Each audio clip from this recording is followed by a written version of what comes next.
धम्मपद सहस्रवग्गो मासे मासे सहस्येन यो यजेत सतं समं एकच भावितत्वानं मुहूर्तमपि पूजये साय पूजनासेयो यंचे वस सतं हुतं।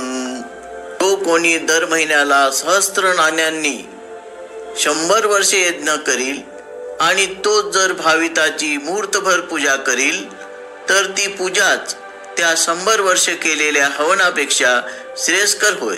अर्थकथा सारिपुत्ताचा चुलता स्वर्गीय राज्यात पुनर्जन्म लाभावा म्हणून नग्न तापसांवर प्रत्येक महिन्याला खूप पैसा खर्च करीत असे। सारिपुत्ताने त्याला बुद्धाकडे नेले असता बुद्धांनी त्याला योग्य मार्ग दाखवला।